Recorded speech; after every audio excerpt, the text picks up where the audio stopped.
Besides cash, what else can investors invest? You know, at first glance, that may seem like a trick question. Like, what else is there to invest beside cash? I mean, that's what we want, right? We want people to invest cash.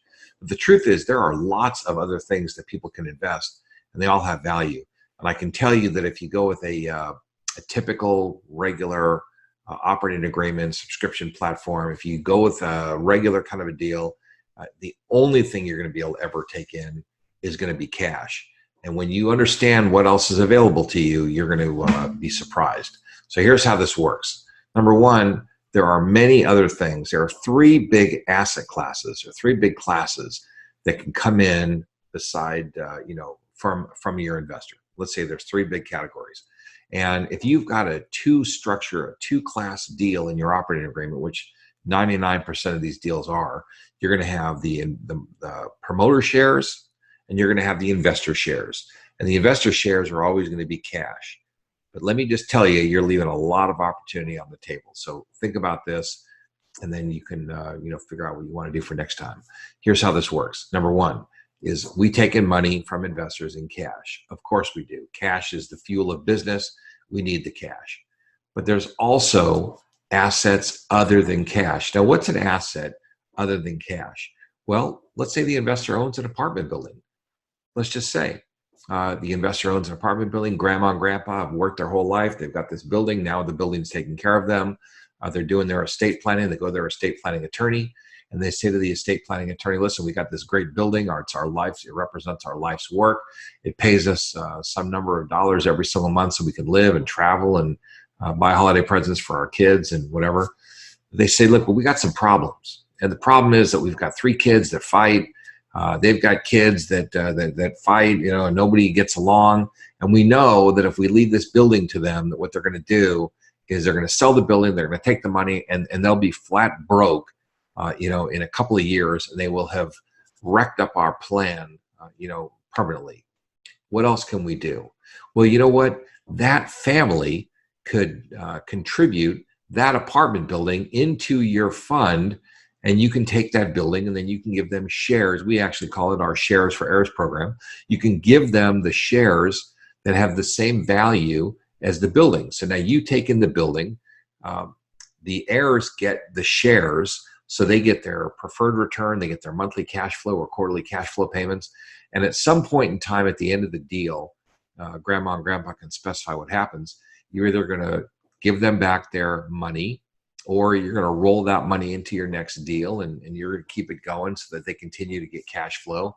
And at the end of the day, someday maybe they could sell their shares. Grandma and grandpa have to, create some rules about how that's going to work. But that's not up to us. Our job is to be able to take in the building. Let me just tell you how common this is. It's not common at the small player level, but when Google or any other company, Facebook, any of these big companies, when they go buy another company for $1 billion or 10 billion or whatever the number is, you don't think they actually go to the bank and wire the money when the transaction is complete. That's not what happens. They don't wire anything.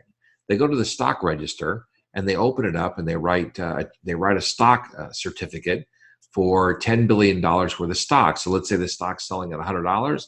They're going to give them some number of shares at $100 a piece that equal up to $10 billion. And then that company, they're either restricted, which means they can't sell them for a while, or they're unrestricted. They can sell them whenever they want.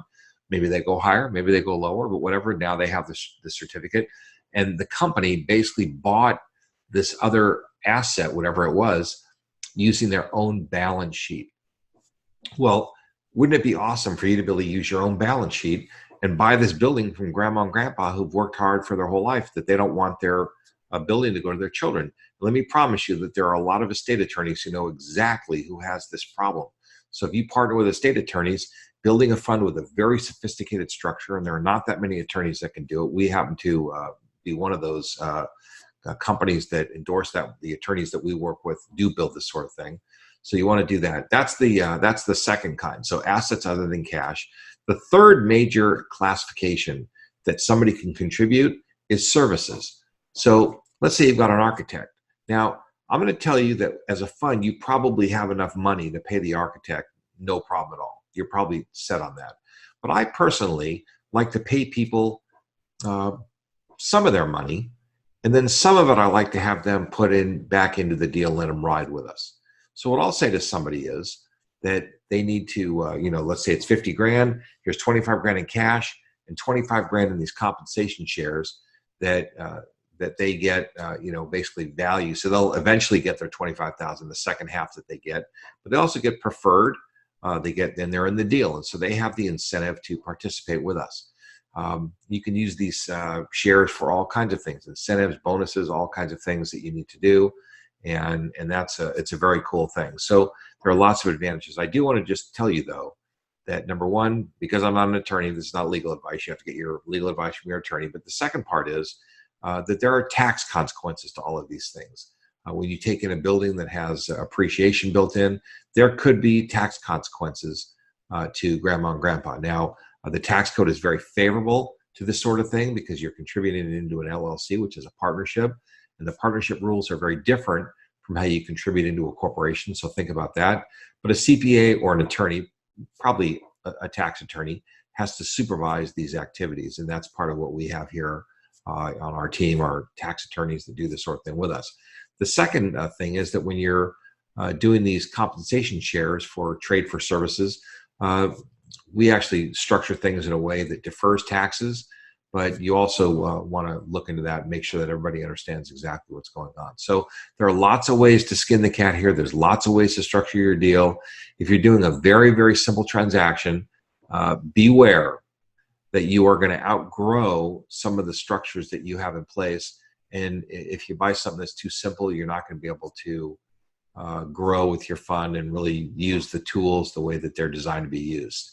And that will eventually come out of your own pocket. So it's kind of one of these pay me now or pay me later Fram oil filter commercial type deals that you either build it really nice now, or you end up without the tools and you sacrifice everything later. So just another something to think about. Thanks for asking that great question, because this is just a great business as long as you go out and stake your claim.